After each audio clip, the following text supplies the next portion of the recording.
Bien, Shabbat Shalom, frères et sœurs. Eh bien, nous voilà au terme du deuxième livre des 5 livres du Pentateuque, du 5 livres de la Torah. Le livre de Shemot arrive à son terme et les deux dernières parachiotes concernent justement la finale en apothéose du livre de Shemot. Shabbat Shalom a todos. De los 5 de los libros, 5 libros de la Torá, estamos en el libro de Shemot y ya llega a su final Shemot con estas últimas dos parashot. Voilà, donc les deux parachutes s'intitulent Vayakel, il rassembla, et Pekoudé, c'est-à-dire l'inventaire. Estas dos parashot tienen por nombre Vayakel, que significa él reunirá o él reunió, y Pekudel, que significa inventarios. Vayakel et Pekoudé semblent être une répétition de ce qu'on a déjà étudié concernant la construction du Mishkan. Estas dos parashot son la repetición de lo que ya hemos venido estudiando con respecto a la construcción del Mishkan. Et si on répète les choses dans la Torah, c'est qu'on doit tout particulièrement faire attention. Y si se repiten cosas en la Torá, quiere decir que debemos prestar una atención muy particular a ello. Dans le livre Shemot, il y a des thèmes fondamentaux, bien sûr. En el libro de Shemot hay un tema fundamental. Mais je pense que l'important, et c'est pour ça qu'on le répète à la fin du livre, Pero lo importante, y por eso es que lo repetimos al final del libro, c'est la construction du Mishkan. es la construcción del Mishkan. Si on veut résumer grosso modo tout ce qui s'est dit tout ce qui s'est passé dans le livre Shemot, Si queremos resumir todo lo que pasó en el libro de Shemot, souvenez-vous, le peuple d'Israël, les 12 fils de Yaakov descendent en Égypte.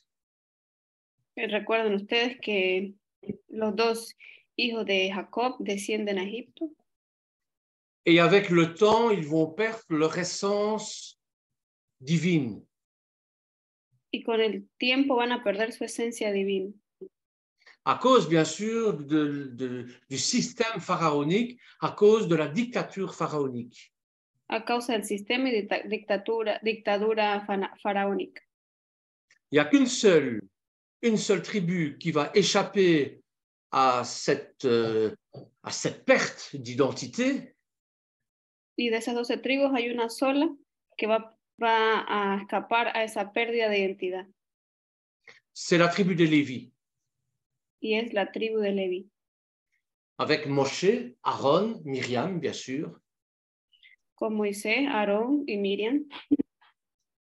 Qui vont être des piliers pour pouvoir sortir le peuple, pour pouvoir sortir les 12 tribus de l'esclavage en Égypte. Quienes van a ser los pilares para sacar las 12 tribus de la esclavitud de Egipto. Ils vont suivre un chemin vers Canaan, donc vers la terre promise, à travers le désert. Van a seguir un camino hacia Canaán, hacia la tierra prometida por el desierto. Et au mont Sinaï, ils vont recevoir le don de la Torah. Y en el monte Sinaí van a recibir el don de la Torah. Sur le mont Sinaï, Moshe va recevoir la révélation de la construction du plan de la maison de Dieu, du Mishkan. Y sobre el monte Sinaí, Moisés va a recibir el plan de la construcción del Mishkan. Dans les moindres détails, il va recevoir ça dans les moindres détails jusqu'au petit boulon. L'Éternel va lui faire un plan détaillé de tout ce qu'il va faire. Y él va a recibir hasta el más último detalle y va a recibir de parte del Eterno un plan detallado de lo que él tiene que hacer. Alors, avant de commencer la construction du Mishkan, entonces, antes de comenzar la construcción del Mishkan, on a l'impression que on attend quelque chose. Tenemos la impresión de que esperamos algo. On attend que le veau d'or soit réalisé pour pouvoir vraiment entamer cette fois-ci la construction du Mishkan. Tenemos la impresión de que hay que esperar que se construya el becerro de oro para que se pueda iniciar la construcción del Mishkan. Pourquoi? Parce que pour la condition sine qua non pour être Seigneur, Porque la condición indispensable para ser Señor c'est qu'il faut être complètement au Seigneur par le cœur. es que Él sea Señor por el corazón. Or, avec 400 ans d'esclavage, il est évident qu'il y avait un grand nombre de personnes qui suivaient Moshe parce que c'était un leader, mais qui n'étaient pas tout à fait au Seigneur. Habían 400, después de 400 años de esclavitud, había muchas personas que seguían al líder Moisés porque era un líder, pero no precisamente porque tuvieran un corazón en el Señor. Leur foi n'était pas vraiment ancrée en Dieu, vraiment ancrée dans l'Éternel. Su fe no estaba verdaderamente anclada en el Eterno. Ils ont en quelque sorte divinisé Moshe. De cierta manera, ellos lo que hicieron fue divinizar a Moisés. Et lorsque Moshe est parti dans la montagne recevoir les 10 paroles, Entonces, cuando Moisés partió a la montaña a recibir las 10 palabras, eh bien, ils ont été complètement perdus. entonces se sintieron completamente perdidos.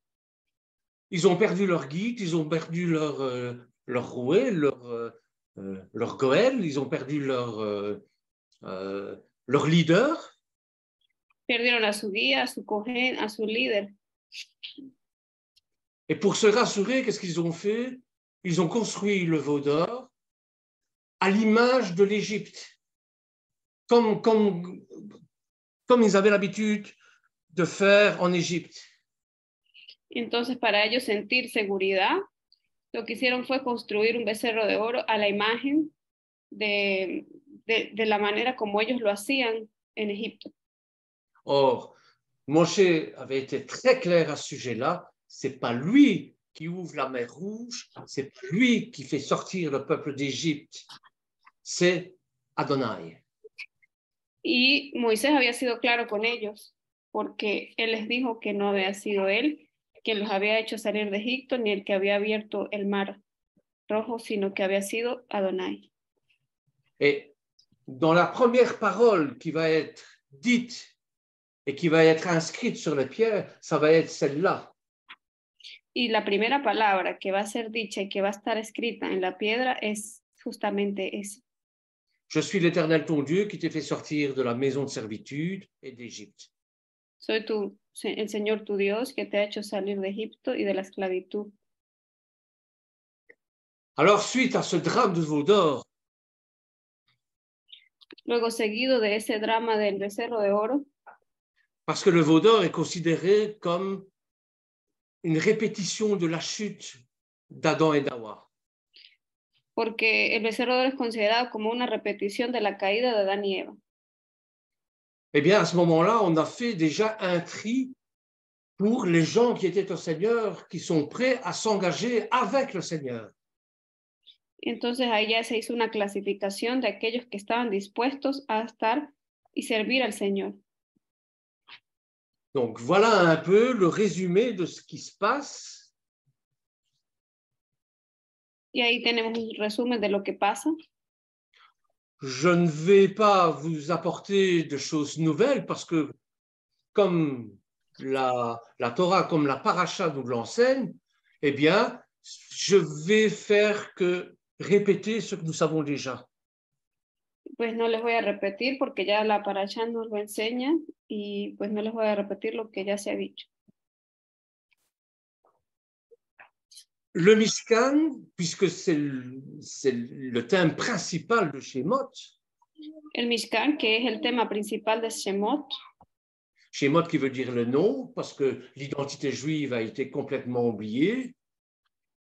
Shemot, que quiere decir nombre, porque qu'est-ce qui a été oublié? L'identité, Okay. l'essence. Porque la identidad judía había sido olvidada. Et c'est le nom avec majuscule, le tétragramme, c'est-à-dire l'essence divine qui va les sortir de cette servitude. Y es el nombre, o sea, el tetragrama, el que les iba a ayudar a salir de esa esclavitud. Alors nous allons voir à quel point ce nom, le Mishkan, et tout ce qui s'ensuit sont étroitement liés. Vemos a qué punto ese nombre y la identidad son importantes para la salida de Egipto. Alors le Mishkan, on va d'abord le voir sur le plan basique, sur le plan, je vais dire, humain. El Mishkan lo vamos a ver en el plan básico, yo diría desde el punto de vista humano. C'est quoi? Ben, c'est la maison de Dieu. Es que el Mishkan, la casa de Dios. C'est là où l'Éternel va se dévoiler au milieu de son peuple. Es ahí donde el Eterno se va a revelar en medio de su pueblo.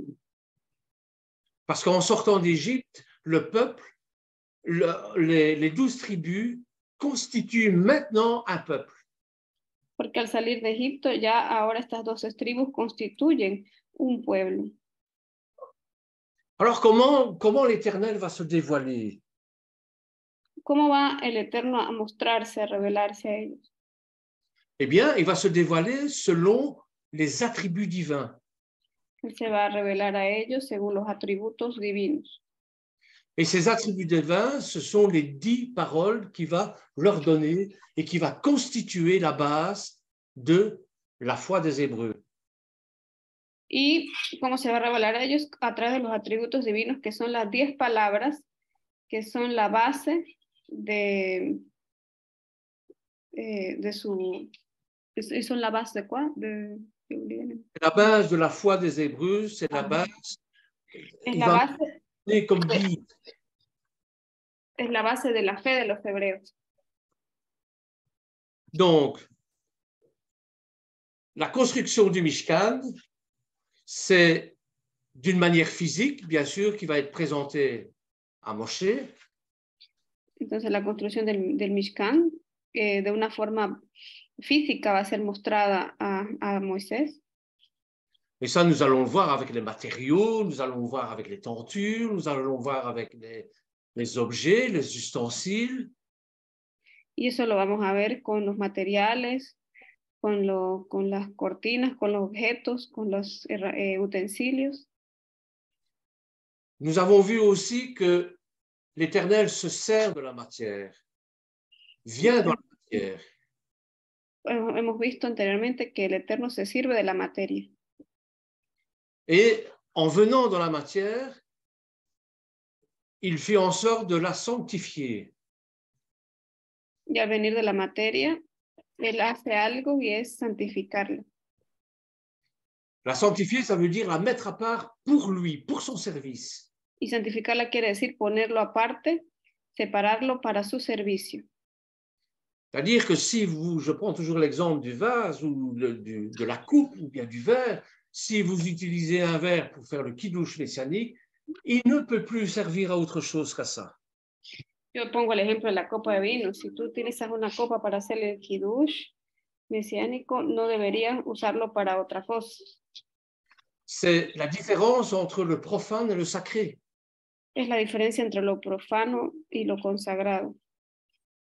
Donc le Mishkan est montré à Moshe comment il faut le réaliser. Il doit le réaliser sur une division de 3 parties, en 3 parties. Y Moisés, Dios le muestra que el Mishkan lo debe realizar en una división de 3 partes. Il y a le parvis, le lieu saint, le lieu très saint. Que es el atrio, el lugar santo y el lugar santísimo. Ça, je vais dire, c'est au niveau physique, c'est ce que nous voyons. Y eso es a nivel físico lo que nosotros vemos. Parce que nous vivons dans un monde temporel, dans un monde où il y a un commencement et une fin, où la matière est présente. Porque vivimos en un mundo temporal donde la materia está presente. Mais cette matière qui va recevoir l'Esprit de Dieu va... Oui, vas-y, Julia. No, pero esa materia que va a recibir el Espíritu de Dios. Donc, cette matière qui va recevoir l'Esprit de Dieu va émaner la gloire de Dieu aussi, va refléter la gloire de Dieu. Va a emanar, a reflejar la gloria de Dios. Et la matière devient à ce moment-là un code pour autre chose, pour une autre dimension de compréhension. Y esa materia se vuelve un código para la comprensión de otra dimensión. L'être humain va être créé sur le même principe du 3, sur le même principe que le Mishkan. Y el ser humano va a ser creado bajo el mismo principio que el Mishkan, en 3 partes. Dans l'être humain, vous avez un corps, vous avez sa psychologie et vous avez sa spiritualité. Tenemos que en el humano existe su cuerpo, la parte psicológica y la parte espiritual. Le corps, ben, c'est l'apparence que vous avez. El cuerpo es la apariencia que tienes. La psychologie, c'est en fonction de votre famille, en fonction de vos amis, en fonction de la société, en fonction d'où vous habitez, ça va avoir un impact sur vous, sur comment vous allez agir. Y entonces la psicología en función de tu familia, en función de tus amigos, en función de la sociedad, en función de donde vives, eso va a crear un impacto sobre la manera en que vas a reaccionar. Et le Mishkan, c'est aussi l'aspect spirituel de la chose. Y el Mishkan también implica el aspecto espiritual de las cosas. C'est-à-dire que si nous croyons en Dieu, c'est parce que nous avons une vie spirituelle. Quiere decir que si creemos en Dios es porque tenemos una vida espiritual. Donc, vous avez la maison de Dieu en dur. Entonces tenemos la casa de Dios. Je sais que l'Éternel n'a pas besoin d'une maison parce qu'il est omniprésent, il est partout. Yo sé que el Eterno no necesita una casa porque Él es omnipresente y está en todas partes. Mais nous avons besoin d'un endroit pour se reconnecter à lui. Pero nosotros sí necesitamos un lugar donde reconectarnos con Él. D'où la nécessité de construire un endroit, cet endroit, pour pouvoir prier, pour pouvoir adorer, pour pouvoir étudier la parole de Dieu. Y de ahí la necesidad de crear un lugar para poder reconectarnos con Él, para orar, para leer la palabra de Dios. Maintenant, le troisième code du Mishkan. Para el tercer código del Mishkan. Je préfère dire code que métaphore qui image parce que, je préfère dire un code. Yo prefiero decir código que en vez de decir metáfora o imagen. Le troisième code que le Mishkan nous offre, c'est bien sûr le corps du Mashiach. El tercer código que el Mishkan nos presenta es el Mashiach. Le Mashiach, c'est le Mishkan. El Mashiach es el Mishkan. Alors, je vous ai parlé des 10 attributs qui sont les 10 paroles. Yo les he hablado de los 10 atributos que son las 10 palabras. C'est un guide pour pouvoir se comporter, pour pouvoir vivre selon la volonté de Dieu. Es una guía para saber comportarse y vivir según la voluntad de Dios. Vivre selon la volonté de Dieu, mais avec nos frères aussi.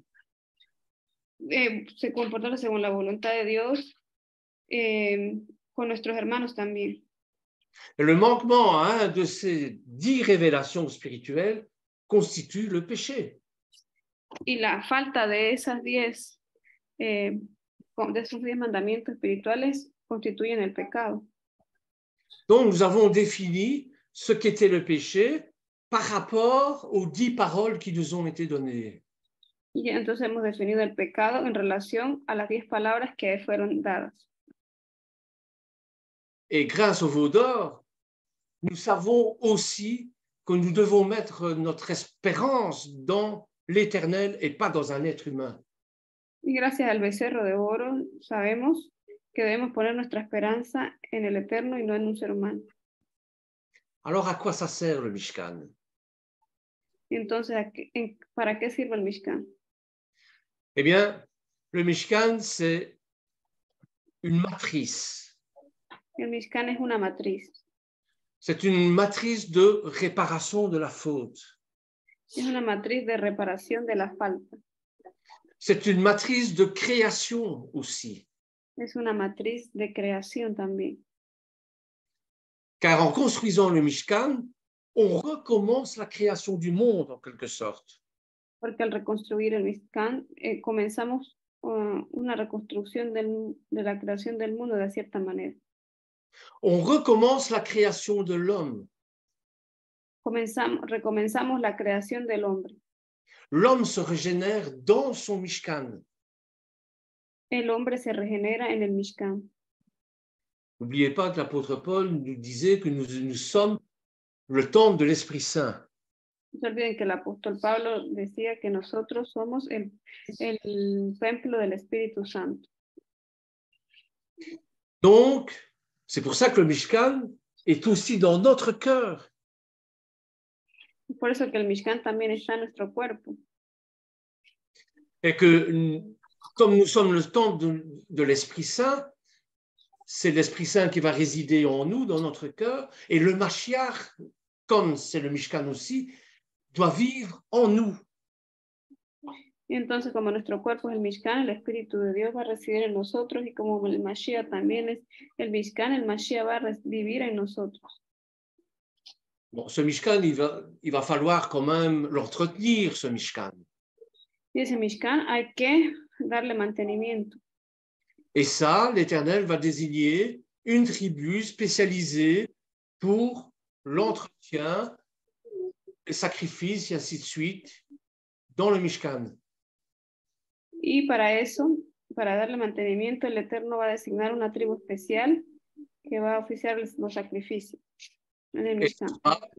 Ce sera le livre, la semaine prochaine, nous allons ouvrir un nouveau livre qui va être consacré à la prêtrise. Y pues ya la semana que viene vamos a dar apertura a ese libro que va a hablar del sacerdocio. Et eux vont être le trait d'union entre le peuple et le divin, entre le peuple et Adonai, pour pouvoir justement purifier, pour pouvoir aussi nous régénérer par tout un tas de rites. Y pues ellos van a hacer lo divino entre el pueblo para purificar y regenerar a través de una serie de ritos. Comment on peut définir le Mishkan? J'ai généralement coutume de dire que le Mishkan, c'est l'ambassade des cieux sur terre.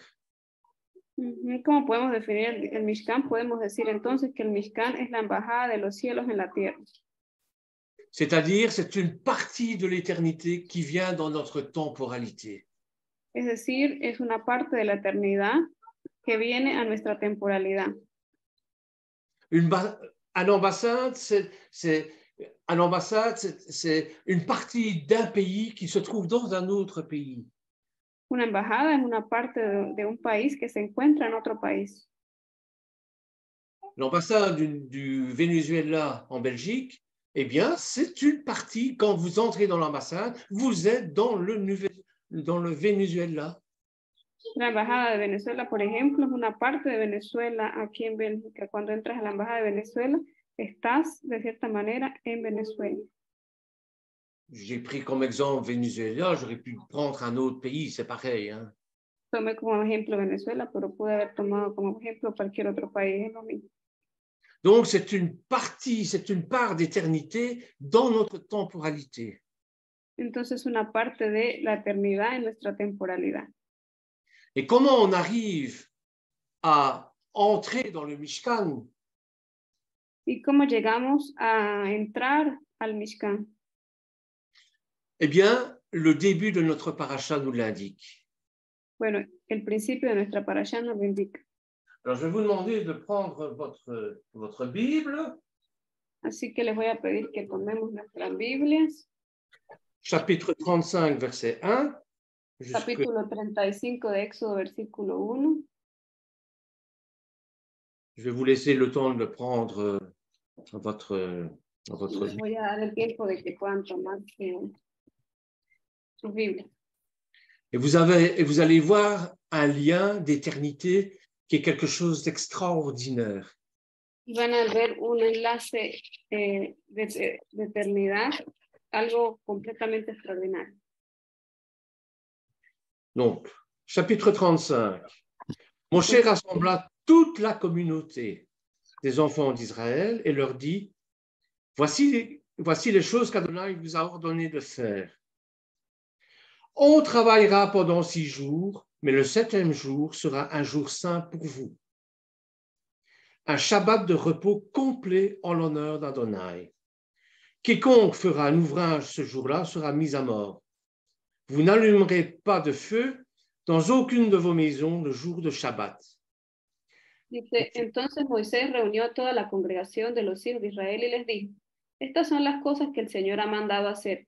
6 días se trabajará, pero el 7º día tendréis un día santo, un día completo de reposo para el Señor. Cualquiera que haga trabajo alguno en él morirá. No encenderéis fuego en ninguna de vuestras moradas el día de reposo. Donc, voici déjà pourquoi faire Shabbat. Ya vemos por qué hacer Shabbat. Déjà, le Shabbat, c'est un lien pour entrer dans cette éternité. Ya vemos que el Shabbat es un enlace para entrar a esta eternidad. Pourquoi le respect du Shabbat fait l'objet avec force de notre paracha? Pourquoi on a commencé par dire, voilà, on se réunit, on fait Shabbat pour commencer à réaliser le Mishkan? ¿Por qué comenzamos por decir el respeto al Shabbat? ¿Por qué decimos nos reunimos en Shabbat para conocer la construcción del Mishkan? On aurait pu commencer par autre chose. Hein? Pudimos haber comenzado por otra cosa. On aurait pu commencer par récolter des fonds, on aurait pu commencer par préparer autre chose. Non, la première chose à faire, c'est Moshe rassemble toute la communauté des enfants d'Israël et il leur dit, vous travaillerez pendant 6 jours, le 7e jour, c'est le repos. Vous arrêtez en l'honneur de l'Éternel. Y bueno, Moisés pudo haber comenzado con otra cosa, pudo haber dicho, bueno, vamos a recolectar ofrendas, impuestos, pero Moisés lo que hizo fue reunir a toda la comunidad y decirles que solo 6 días iban a trabajar y que el Shabbat lo iban a guardar en honor al Señor. Pourquoi le Shabbat est étroitement lié au Mishkan? ¿Por qué entonces el Shabbat está completamente o estrechamente ligado al Mishkan? Parce que le Shabbat a une notion intemporelle. Porque el Shabbat tiene una noción atemporal. Il sert aussi à adorer, louer, étudier la parole d'Adonai. Pardon? Donc, le Shabbat sert bien sûr à louer, adorer l'Éternel. El Shabbat sirve para adorar y alabar al Eterno. Il sert d'introspection aussi. Y también sirve de introspección. C'est-à-dire qu'on est parfois tellement occupé aux affaires courantes de ce monde. Es decir, a veces estamos tan ocupados con los asuntos de este mundo qu'on oublie un peu l'Éternel. Que olvidamos un poco al Eterno. Et qu'on s'oublie soi-même aussi un peu. Y que lo sufrimos también un poco. Or, c'est l'occasion de se remettre en question devant l'Éternel. Entonces, la ocasión de cuestionarse delante del Eterno. Et c'est l'occasion aussi de demander pardon pour les fautes qu'on a commises.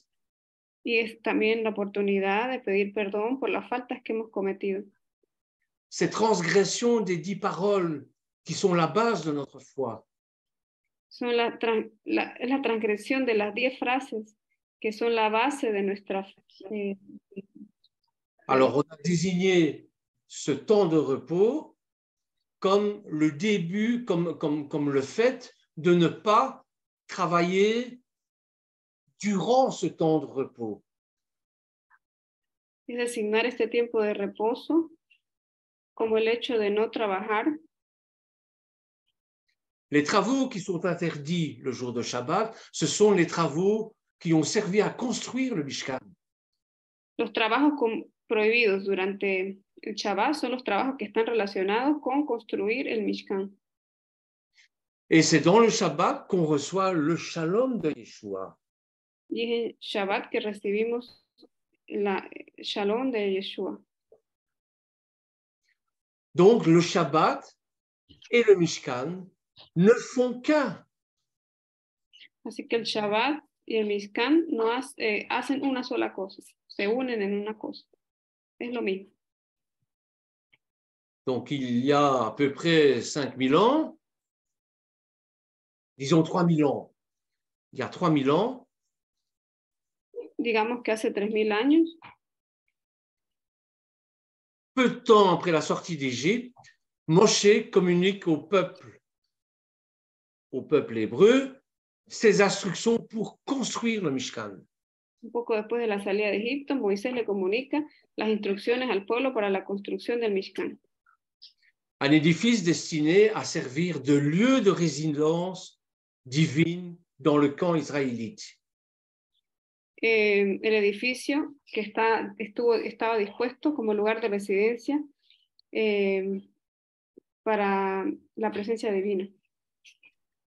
Et avant de construire le Mishkan, la première chose qu'il fait, la première chose qu'il dit, c'est il rappelle l'importance de respecter un temps de repos, un temps de non-activité, un temps de Shabbat. Y entonces antes de empezar a construir el Mishkan, lo primero que él hace es recordar la importancia de respetar un tiempo de reposo, un tiempo de detenerse y no realizar actividad. 6 jours durant, le travail sera effectué et le 7e jour sera un jour saint pour vous, un jour de repos complet. Y 6 días trabajarás, pero el 7º día será un día santo de reposo completo.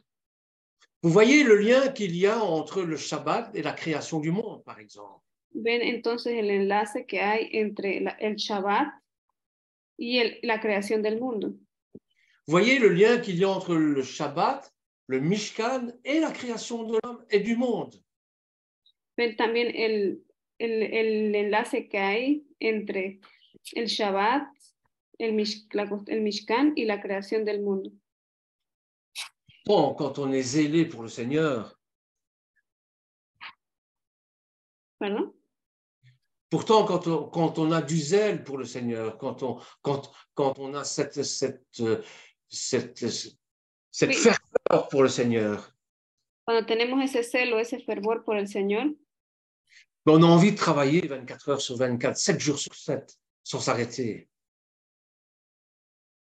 nous avons envie de s'arrêter. Je n'ai pas compris cette idée.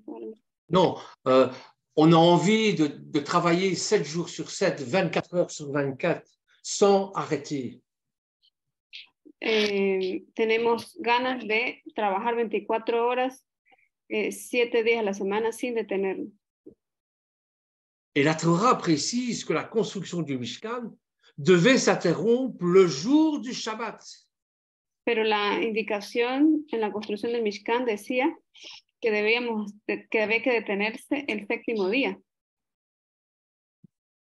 Contrairement à la perception commune, la définition du travail en relation avec l'observance du Shabbat Vemos la definición de trabajo en relación a la observancia del Shabbat. N'a rien à voir avec le fait de gagner sa vie ou avec l'effort physique. Y no tiene que ver con el hecho de ganarse la vida o el esfuerzo físico. En fait, les détails de l'observance du Shabbat sont le reflet d'un exemple précis de travaux qui furent mis en œuvre dans la construction du Mishkan. S'il vous plaît, à nouveau, doucement. Ah, pardon, excuse-moi. Donc, les détails de l'observance du Shabbat. Okay. Los detalles de la observancia del Shabbat. C'est le reflet des ensembles précis des travaux, de tous les travaux qui ont été ordonnés par l'Éternel. Es el reflejo de todo el conjunto de los trabajos ordenados por el Eterno. Pour la construction du Mishkan. Para la construcción del Mishkan. Eh bien, le jour du Shabbat, on ne doit pas faire, on doit laisser reposer nos outils. Así que el día de Shabbat debemos dejar reposar nuestras herramientas. Au-delà de fournir le modèle halachique, donc le modèle que les Juifs ont avec toutes leurs interdictions de travailler le Shabbat. En lugar de establecer como la manera halágica como los judíos guardan el Shabbat. Le verset que nous lisons ici au chapitre 35, verset 1.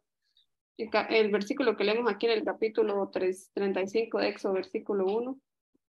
Ce verset nous enseigne une bonne éthique de travail juive avec une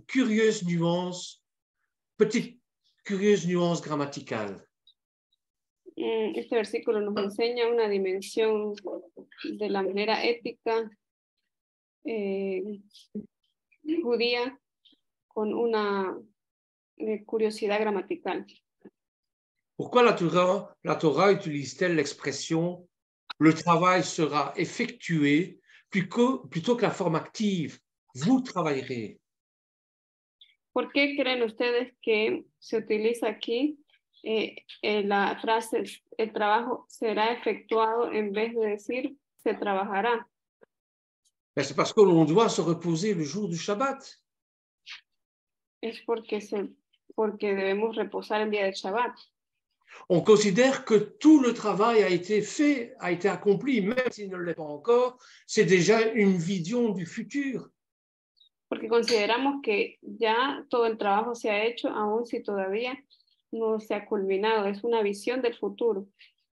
Ce que je n'ai pas pu faire aujourd'hui, parce que je dois m'interrompre pour le Shabbat, mais ça sera fait demain. Eso que yo no pude terminar de hacer hoy porque debo interrumpir debido al Shabbat, pues será terminado mañana. Vous voyez? Donc, prenez votre travail au sérieux et mettez-le meilleur de vous-même. Tomen su trabajo en serio y den lo mejor de sí. Le stress, l'obsession qui l'accompagne sont inutiles.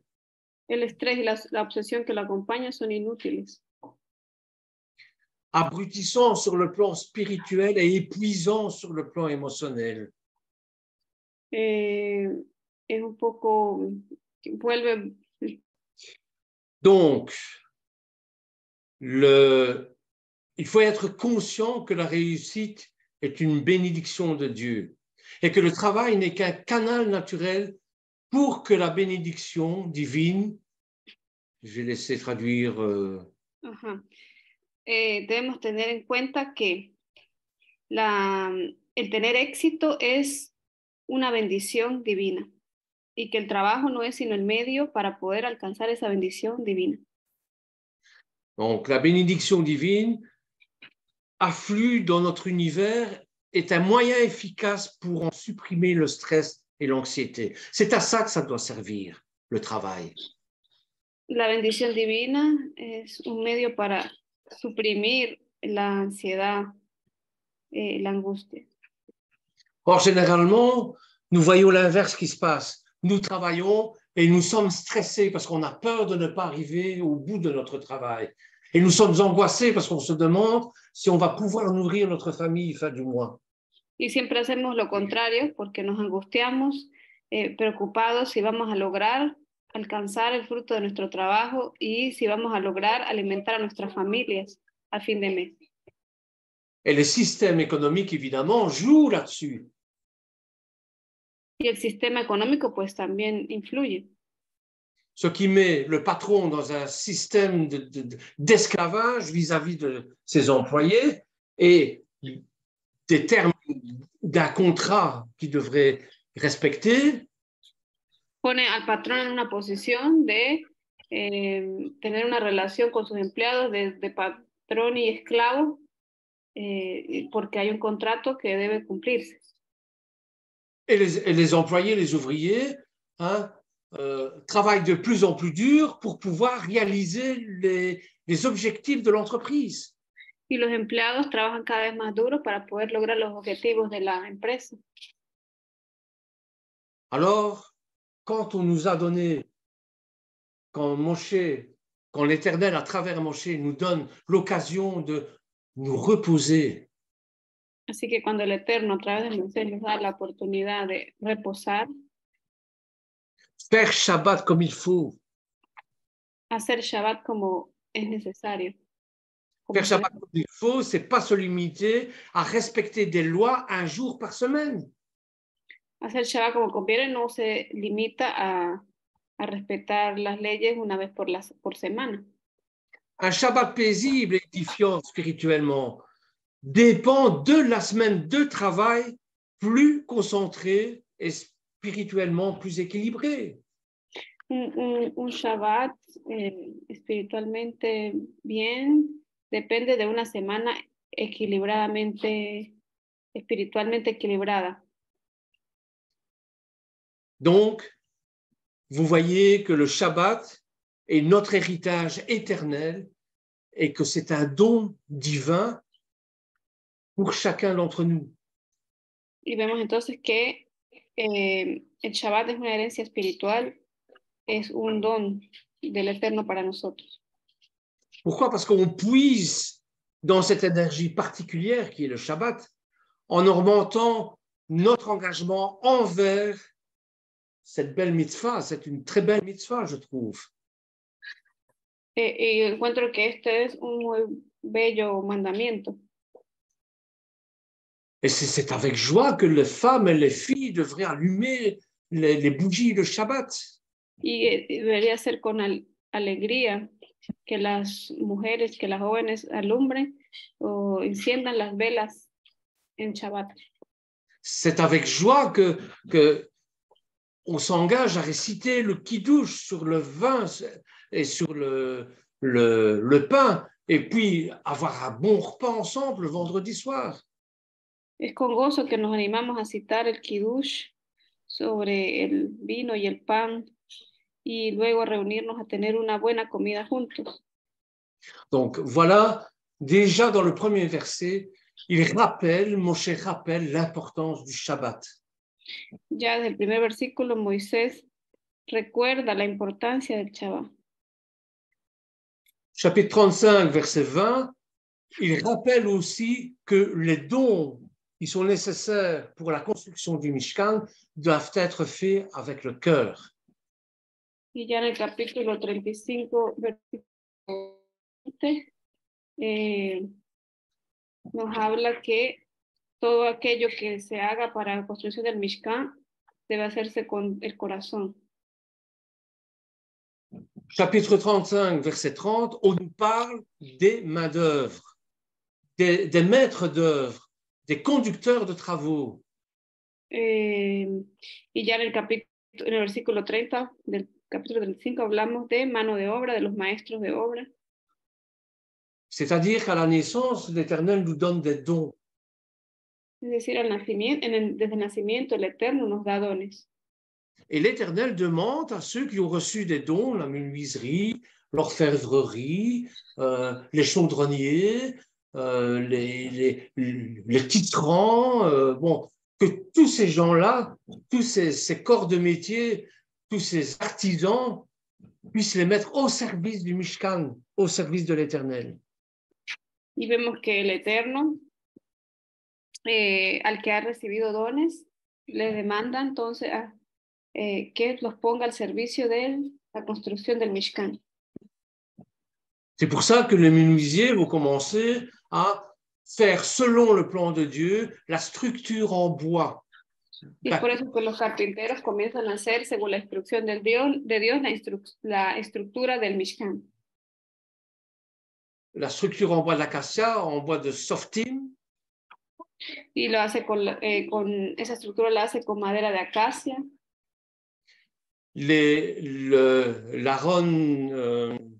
L'Aaron HaKodesh, comme on dit, l'arche de l'Alliance va être fait selon le modèle que l'Éternel a donné à Moshe. El arca de la alianza se va a realizar según el modelo que el Eterno le entregó a Moshe. Les orfèvres et les forgerons vont faire la menorah. Los orfebres van a forjar la menorá. Tous les ustensiles. Todos los utensilios. Il va être donné aussi l'huile d'onction. Comment faire l'huile d'onction? Él también va a indicar cómo se va a realizar el aceite de la unción. L'autel des sacrifices, la cuve de bronze et ainsi de suite. Tout doit être fait d'abord selon le cœur et ensuite. El sacrificio, todo debe hacerse según la instrucción del Eterno. Donc tout va être fait, tout va être mis en œuvre. Todo se va a poner en obra. Alors on arrive à Pécoudé, bien sûr, qui est l'inventaire de tout ce qu'il faut pour construire le Mishkan. Vemos entonces todo lo que hace falta para construir el Mishkan. Et là aussi, c'est quelque chose d'inimaginable parce que Moshe n'est pas un... Ou alors il a des talents cachés, mais ce n'est pas un... Allez, comment on dit ça? Un comptable. Pero, y vemos que pues es una obra un poco inimaginable porque, bueno, Moisés, él no es, digamos, un contador. Or, tout est transparent, tout est clair. Sin embargo, todo es transparente y todo está bien claro. Lorsqu'il y a trop de dons, à un certain moment, Moshe va dire stop, arrêtez de donner des dons, il y en a assez. Cuando ya hay mucha donación, Moisés dice ya paren, ya es suficiente. Il va même dissiper certains malentendus en disant, en mettant les comptes devant tout le monde.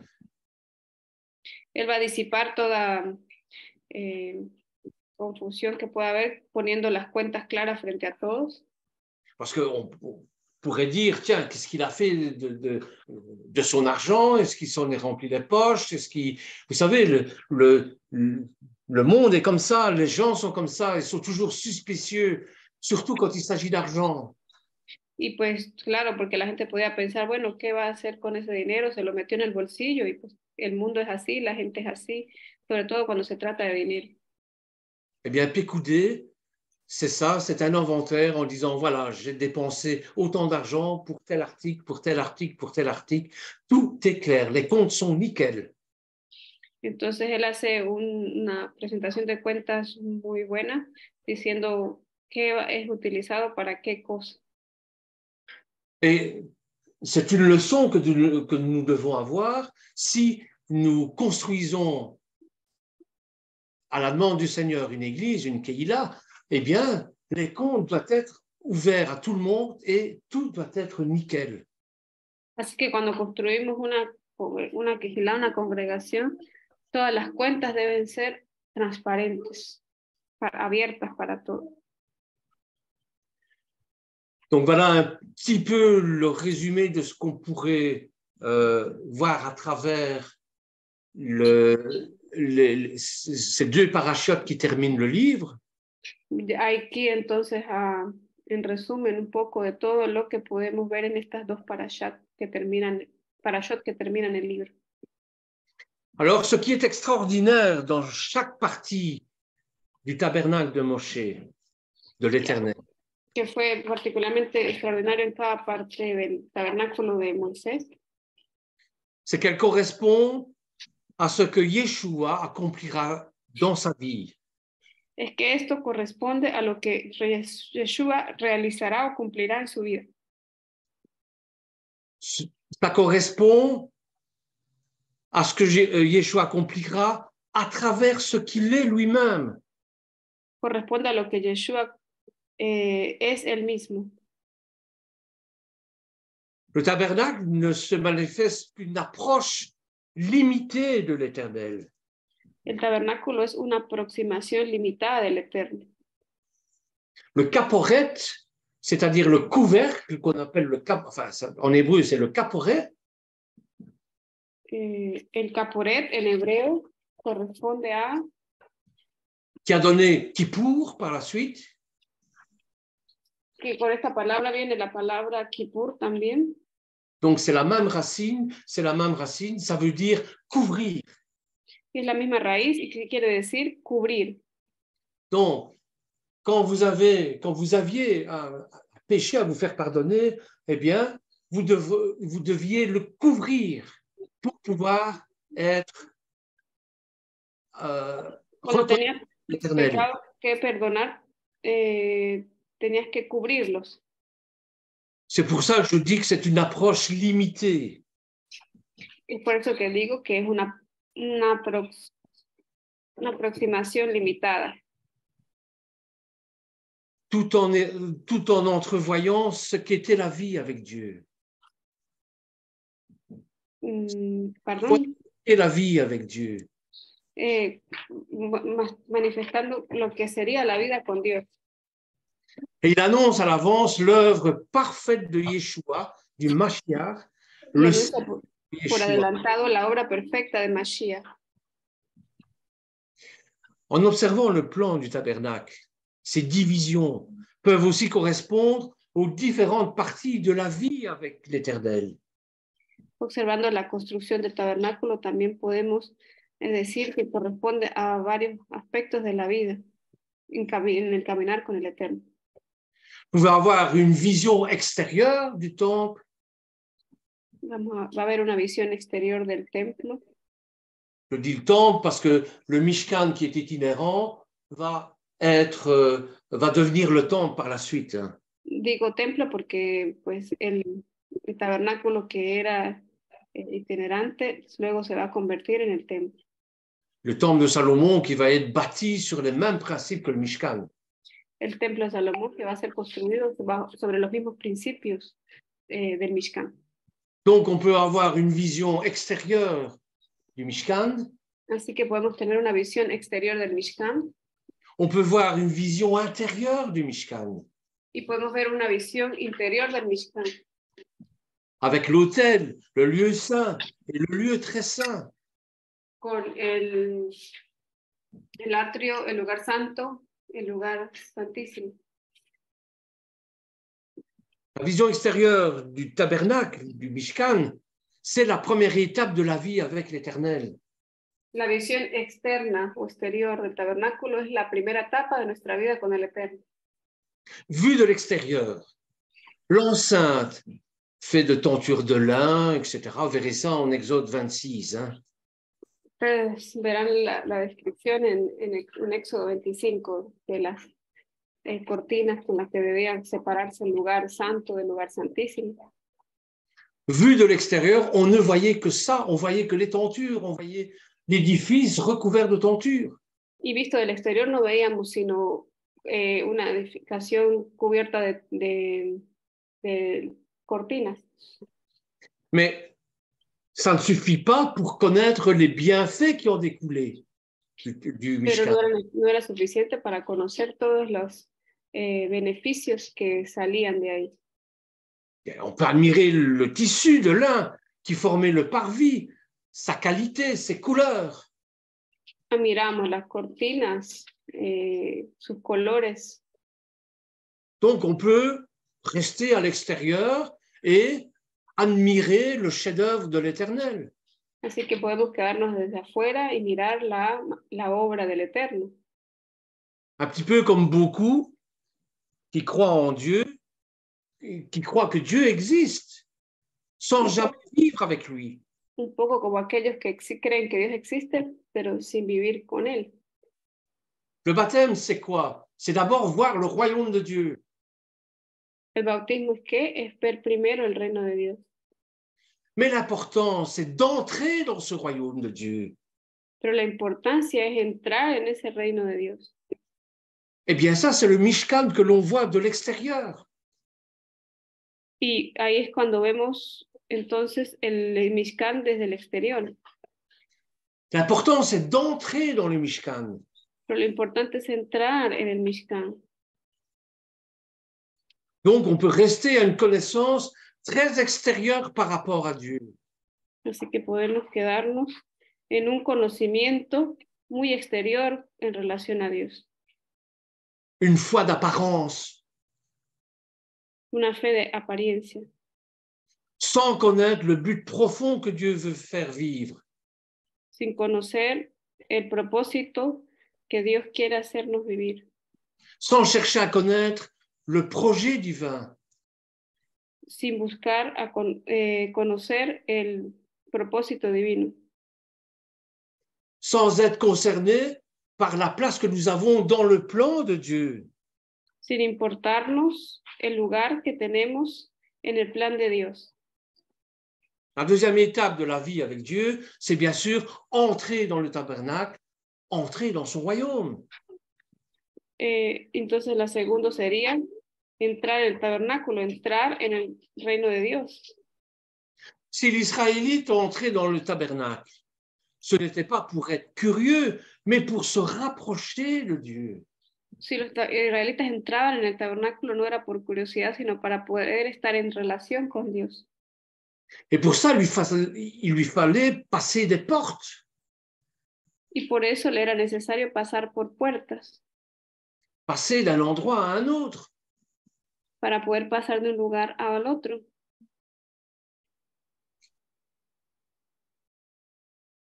Et pour ça, pour passer ces portes, l'entrée était gratuite, on ne devait pas payer pour rentrer. Y para pasar por esas puertas, pues la entrada era gratuita, no tenían que pagar. Le seul effort qu'il fallait faire, c'est de soulever le rideau pour entrer et se baisser. Y lo único que tenían que hacer era levantar la cortina para pasar. Ça signifie avoir de l'humilité. Eso quiere decir tener luminosidad. Et ça, c'est pas gratuit. Y eso no es gratuito. Ça peut coûter même très cher pour celui qui la manifeste. Eso puede costar muy caro para aquel que lo manifiesta. Pourquoi? Parce que nous sommes tous emplis d'orgueil. ¿Por qué? Porque estamos llenos de orgullo. Mais pour entrer en présence de Dieu, impossible de s'approcher de lui sans humilité. Pero para entrar en la presencia de Dios es imposible entrar a Él sin humildad. Et c'est ce que nous demandons à chaque fois qu'on entre dans le Shabbat, c'est de nous pardonner humblement. Nous approchons timidement de son trône de gloire en lui demandant de bien vouloir nous pardonner, bien vouloir nous purifier, bien vouloir nous sanctifier pour pouvoir entrer dans son Mishkan.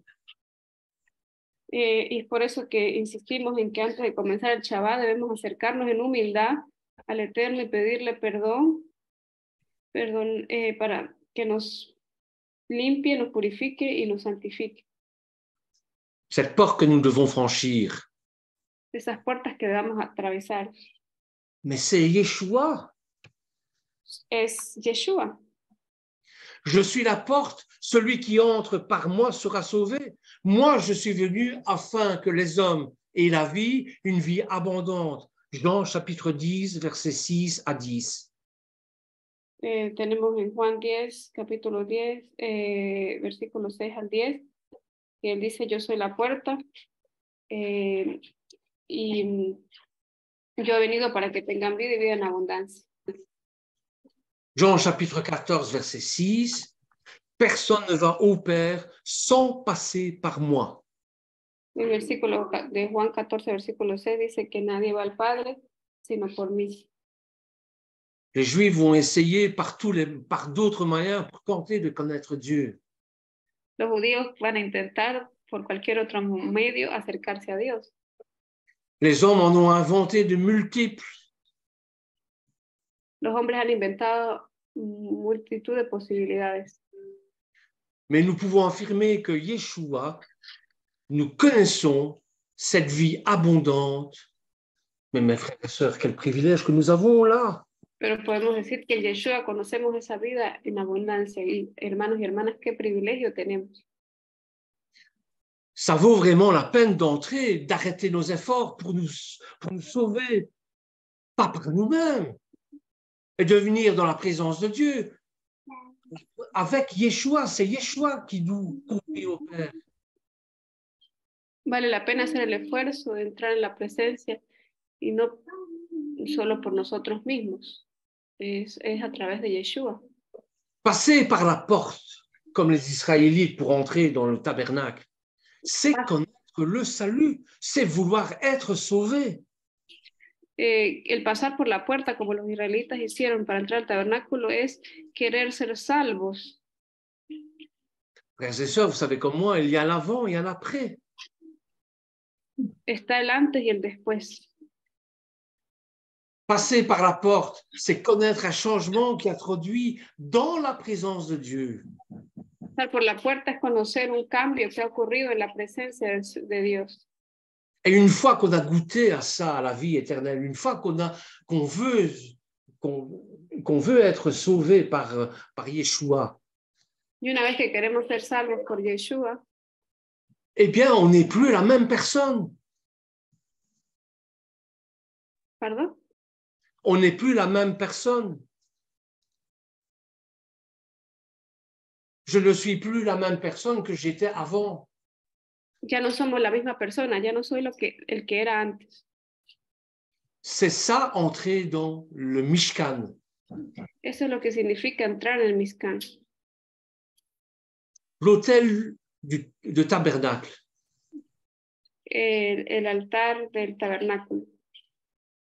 C'est la troisième étape de la vie avec Dieu. Es la tercera etapa en la vida con Dios.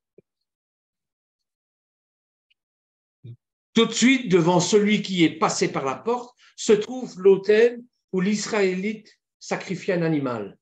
Aquel que pasó por la puerta se encuentra con el altar donde los israelitas hacían sus sacrificios animales. On verra tout ça avec le livre de Lévitique, bien évidemment. Hein. Veremos todo eso en el libro de Levítico, evidentemente. Parce que, bon, il y a différents sacrifices avec différents animaux. Mais c'est d'un complexe, donc on n'a pas le temps de parler de ça. Et puis, il y a un livre consacré à ça. Porque hay diferentes sacrificios con diferentes animales y pues no tenemos tiempo de explicar todo eso. Pero en el libro de Levítico podemos ver todo eso. Mais c'est dur de commencer par là. Es duro comenzar por ahí. C'est dur de parler de sacrifice. Es duro de hablar de sacrificios. Parler de sacrifice semble rébarbatif et c'est pas tellement épanouissant. Parler de sacrificio, c'est quoi? Ça semble rébarbatif, ça semble bon, c'est comment un autre mot que rébarbatif. Repoussant. Voilà. Ok, que hablar de sacrificios nos puede parecer repulsivo. Mais en fait, le sang répandu parle du pardon, du salut. Pero finalmente la sangre esparcida otorga el perdón. L'apôtre Saul nous disait qu'il n'y a pas de pardon sans effusion de sang. El apóstol Pablo nos decía que no había perdón de pecados sin el derramamiento de sangre. En entrant en présence de Dieu très saint, il est impossible de vivre devant lui sans reconnaître notre état de péché. Al entrar a la presencia de Dios es imposible mantenernos delante de Él sin reconocer nuestro pecado.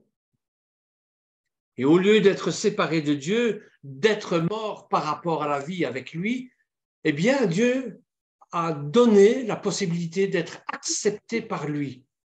En lugar de estar separado de Él, Dios nos ha dado la posibilidad de estar cerca de Él.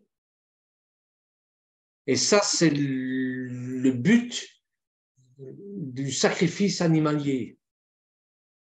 Y ese es el propósito de un sacrificio animal. Bien sûr, le sang d'un animal ne peut ôter réellement le péché. Claro que la sangre de un animal no puede realmente quitar un pecado. Ce sacrifice servait de type au seul sacrifice efficace.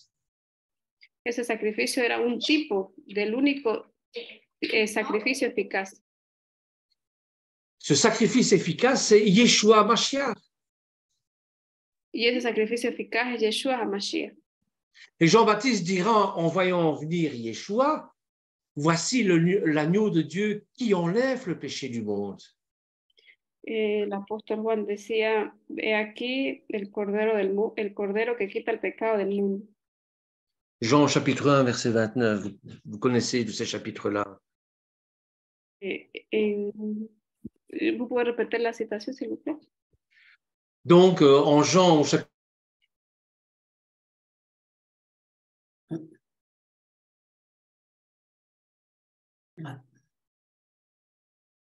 C'est bloqué. Il est parti, Bernard. C'est coupé. Ah, Paralysé.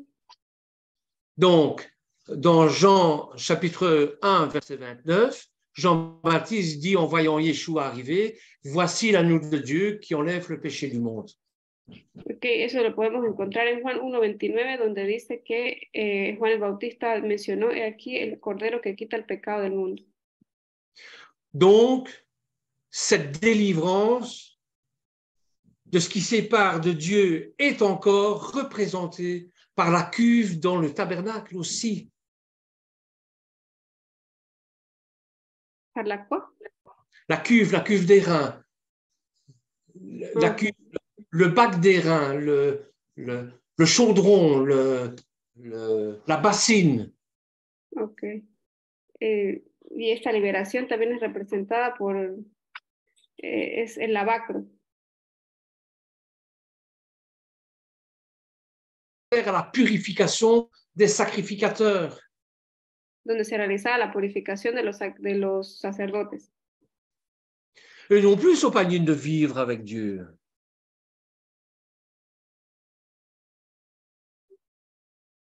¿Perdón? Eux non plus ne sont pas dignes de vivre avec l'Éternel. Ellos tampoco son dignos de vivir delante del Eterno.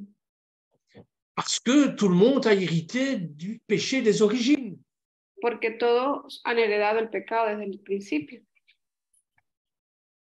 Mais ils veulent se purifier pour être au service de l'Éternel.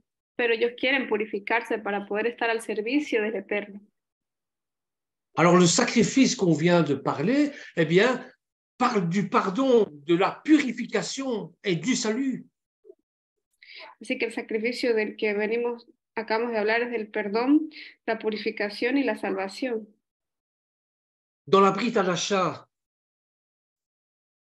En la Brija Dasha, celle que le Seigneur Yeshua instaure, tous ceux qui lui appartiennent sont des sacrificateurs. todos aquellos que le pertenecen a Yeshua son sacerdotes. Nous sommes des sacrificateurs. Nosotros somos sacerdotes. Et vous verrez ça dans 1 Pierre au chapitre 2, versets 9 à 10. Y pueden ver eso en 1 Pedro capítulo 2, versículos 9 al 10. Vous êtes une communauté de rois prêtres. Vous qui êtes maintenant le peuple de Dieu.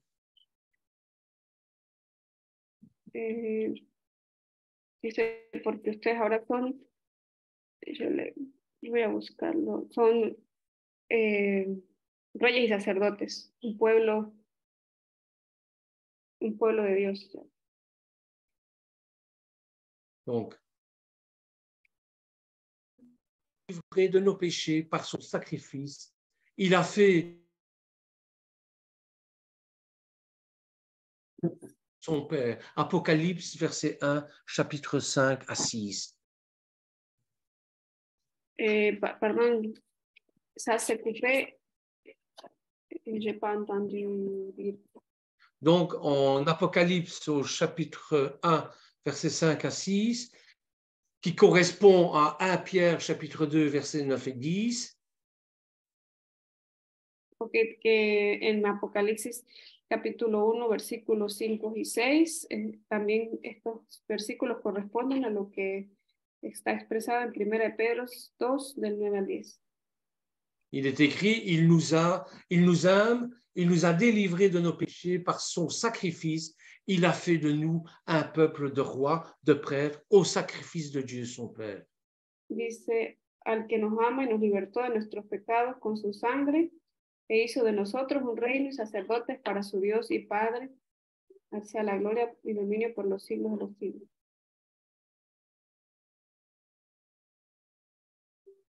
On pourrait encore dire beaucoup de choses. Hein? On pourrait parler comment entrer dans le lieu saint.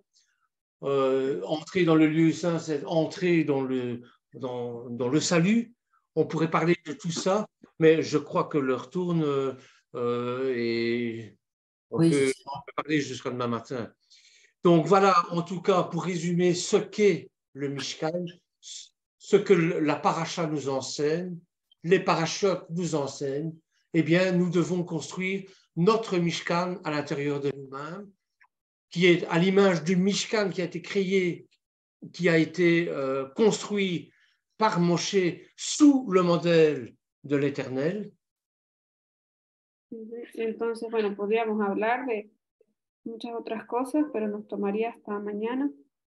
Pero para resumir, nosotros debemos construir nuestro Mishkan en nuestro interior a la imagen del Mishkan que Dios le mostró a Moisés, que es el reflejo o la representación de lo que está en el cielo. Voilà, en tout cas, comment on peut refermer notre livre de Shemot, sans oublier, parce que c'est excessivement important, ce qu'est le Mishkan, puisque le livre suivant va nous expliquer comment il faut faire pour entrer justement dans ce Mishkan et quels sont les sacrifices à y accomplir pour le pardon de nos péchés. Bueno, esto es ya para cerrar este libro de Shemot, sin olvidar que el libro siguiente nos va a enseñar cómo entrar en el Mishkan y cómo presentar los sacrificios para el perdón de los pecados. Voilà, je vous souhaite une bonne fin de Shabbat en tout cas. Soyez bénis et haut les cœurs parce que vous êtes sauvés. Sachez-le, vous êtes entrés avec Yeshua, vous êtes morts avec Yeshua, vous êtes ressuscités avec lui. Bueno, deseo un buen final de Shabbat y recuerden que ustedes han muerto con Yeshua y han resucitado con Yeshua. Amén. Amén. Amén. Merci. Amen. Amen.